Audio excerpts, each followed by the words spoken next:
Hi, I am Sophia from WCXS, the Steel Eagle Radio Chicago, and today I have on NERIAH. So welcome. Hello. Thank you for joining us. And I just want to start off that you just dropped your single, Napoleon Complex. So do you want to walk us through like the process of writing that and the Mhm. inspiration and just all of that stuff? Yeah, it was so fun. I was in a session and I had previously just like had some lyrics and some concepts that I wanted to write about. And my producer had actually built the track out, which was really nice for me to be able to just sit with it and kind of know the vibe that I wanted to be singing. And we ended up writing it that day. And as soon as we wrote it, it was so much fun in the studio and we were having such a blast. I think for me, I really wanted to go back to, writing songs about exactly what happened. And, at the moment we were just telling stories about the crazy things that my ex used to do. And we were like, you know what, let's just be so honest and put it all out there. So it was really fun and I'm so happy with how it turned out. That's awesome. So what can we expect for like the rest of 2025? We have a lot of time. Um, I know you're finishing up touring with Daniel Seavey from Why Don't We? So I definitely want to hear about that. But what can we expect? Like, do we have any plans for the rest of the year, music wise? Um, definitely touring, a lot of touring. An EP will be coming, which will be very exciting. Just a lot of music, I think is going to be really, really, really exciting, and I am so excited to go in May to go tour with Daniel. Um, that's going to be so fun. What was this tour like? What's something that was maybe unique or different?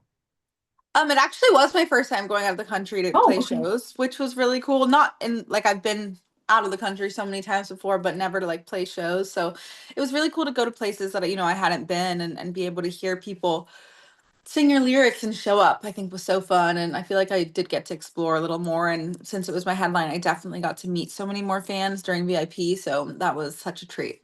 Was there a favorite spot that you had, like when you Mm. went and ventured out or the show? Um, San Francisco was pretty Mhm. amazing. Seattle was my birthday, so that was Oh, like that's the most awesome. amazing show. LA was sold out, so that was really special. I mean, seriously, every single stop on the tour was just so amazing and so fun, and I just absolutely loved all of it. Now, do you have any like pre-show rituals that you have to do before you go I on used to stage? always have to eat a cup of noodles before. But yeah, right now, like not really. I'll FaceTime my family, FaceTime my dad, and tell them I'm going on, and that's about it. That's awesome. Now, I know you grew up in Hollywood, so I'm assuming you went to a lot of events as a kid, and it was nothing like kind of new or you got didn't get really get thrown in like someone Hmm. who's trying to like kind of start on their own. But was there any place like growing up where you were with family or anything that you saw someone or there was someone there that like it was like your like kind of starstruck moment, even though you have a platform yourself? Hmm. Actually, no, I've never really had that. I feel like there's like one person in the world that I feel like I would fangirl over, and that's Julia Michaels. I'm like obsessed with her. But yeah, I mean, I think growing up, I was just so used to it. I feel like I met a lot of people like at a very young age being in LA and growing up just kind of like in the circles. So, I think it was definitely cool and inspirational, I think, to like see red carpets and see people and go to events and realize that that's what I wanted to do when I grew up, but never anyone that I was like freaking out about. Did that kind of like help you like kind of relieve some stress since you kind of do you think it like would have less stress since you kind of were already there? Do you think you felt like a little more For comfortable sure. I, around? I think I Okay. definitely like had already seen like what it was like, which I think is nice. Said I had some friends that had also been in the industry for so long that I had gone with them, to events and stuff. So that definitely helped. Okay. That's awesome. Now, growing up, since you were there, was there what was like the moment where kind of you were like, I think I want to do this? Like, how did Mhm. that go when you kind of started telling people? I wrote my first song when I was 5, so I've really been doing it my whole entire life. My family says that I started singing before I started talking, and it's been such a big part of my life since I was little. All I can remember writing, journaling, writing songs, singing songs. Wizard of Oz was like my favorite thing. It was either Somewhere Over the Rainbow or Celine Dion's My Heart Will Go On. Those were like the main two things I wanted to sing. But yeah, I think it was honestly just like when I got older, I remember there was one day where I was singing in the car with my mom, and my mom was like, "Wait, you're actually a good singer." And we like pulled over and I was singing, and she's like taking videos and like sending it to all of her friends. And I think that's the moment she kind of started, but my dad's believed in me literally forever for it. And Wow. yeah, I've been super grateful and lucky, but I've definitely it's been a big part of my life for as long as I can remember. Wow. Can you walk us through a day in the life of like going into the studio? Mm-hmm. So, do you have like, do you usually come in? I know every studio can be different, like a session, but do you walk in with like, I have these lyrics and you need to work on this? Yes, it really depends. Obviously, every single time, as you said, I'm very lucky that my studio is at my house, so I don't really have to Oh, walk wow. many places, which is great. But yeah, I try to always have a concept. That's something that's really important for me. I have a list of like thousands on my phone, and if there's one that day that kind of sticks out, I usually will gravitate towards there. But starting with the concept, making sure we find chords or a track that we really like, and something that we can really just like build off of, and we know that it's gonna like fit whatever I'm trying to say. Sometimes I'll bring in a journal and I'll Yeah. like look through my whole entire journal and see like, okay, what are we feeling today? So it really just depends. I'm such a homebody, so I love to be able to just like get out of bed and just have my morning routine and then go and then write a song. And yeah, then you write the song, and if you like it, sometimes you spend months changing it and fixing it and making it perfect and doing vocals. Sometimes it's good there. Really just depends. But I work with the same me and my producer, like pretty much him and I like do everything together. That's And then awesome. sometimes we'll bring in collaborators, just because I think it's so fun, especially when, he's the only producer I work with. So I think sometimes when it's just two people for so long, it's nice to sometimes bring in some other brains just to change things up a little bit, and for me to be able to really focus in with someone, especially like a songwriter, another songwriter, where I can like talk about what I'm going through, and we can really like dive into the lyrics while he's focusing on the instrumentals, the instruments and the production.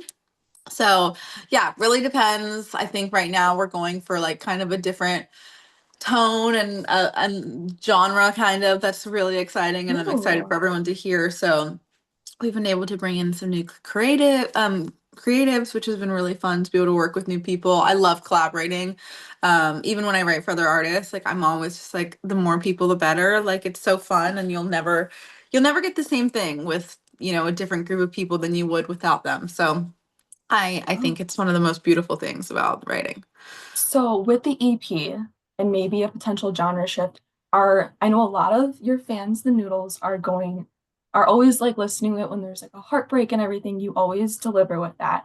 Are we still going to be getting that, or is there going to be a Yes, little they'll switch? it'll Okay. all be about my ex still, so don't worry about that. I think more just like the lyrics are pretty brutal. Like my lyrics have just become so cutthroat where I'm just like, I have not scared to say literally anything. And I think Napoleon was like the first time that you guys kind of get a glimpse of it, but then the next single after that, is out there, but it's so fun. I love it. It's like fun. I don't care. Petty, kind of flirty. Um, it's just gonna be a new little era, but I still think, yeah, kind of similar like concepts in a sense, like still talking Right. about similar things. Genre, like I'm still doing pop. I'm not coming out Yeah. here with like a rap album. Like Yeah. we're staying, but definitely like a new flavor to it that I feel like I haven't done before. And I've just noticed that from doing, vocals for all these songs. And I'm like, okay, it's like a new character that I've been able to learn and play with. So it's been really fun. Well, I think we're all very excited about that. Um, I know you said Julia Michaels is a big inspiration, which I've heard across the board from many artists. Um, Yes. if it could not be Julia Michaels, who would be like your dream collaborator? Um, Writer wise, Justin Trainer, I think, is also amazing. I mean, they're like the duo squad of the century. And him and I actually got to meet, and he had followed me. I remember I met him at this camp thing I was doing, and I literally went just because he was there. And I got to meet him, and I was like so just blown away, like one of the most talented people ever. And I remember we were like writing and he was like listening to our songs and I was like, oh my gosh, she's such a lyric person. Like I really need to like have the best lyric for this. And I remember I like started this verse and he pointed it out like exactly. He was like, did you start the verse with I'm sorry, but? And I was like, yes. And he was like, I love that. And he ended up actually following Wow. me and we got to connect, which was so fun. So I would love, love, love to write with him. I feel like he's just, I mean, he's always having a moment. He's amazing. But I think right now too, it's just everything he writes. I'm just like, you can tell that it's his melody. So I love that and lyrics. But yeah, collaborators, like it's so, there's so many. I mean, I think Yeah. the pop girlies are really like taking over right now, which I absolutely, absolutely love. I'm obsessed with Rachel. I don't know how to pronounce her last name, but Rachel Chichery, I think, something Okay. like that. She just opened for Sabrina Carpenter, and she has a song called "All I Ever Asked," and I have maybe listened to that song 100 times a day. Like it is like my get up, get ready, do everything song. Sabrina Carpenter would be a dream. I actually have seen people say that your music has like a similar tone to Sabrina, and I can totally see it. You guys Yeah, have I that think like idea, but like you guys still have your own different paths. yeah, So, I love her. I think something for sure, like her album, I was like, gosh, this is the best album ever. And I think kind of the direction we're going in kind of definitely has some more things that are like similar with like the tones or the topics or just like the way that she's not really scared to say anything either. And I think hers is definitely more flirty, I feel like, than mine is. I think there's still a little bit of like a dark side of mine just because that's just how I am. And mine's a little brutally honest and I would say more mean to my ex. you gotta add your character, Um, yeah.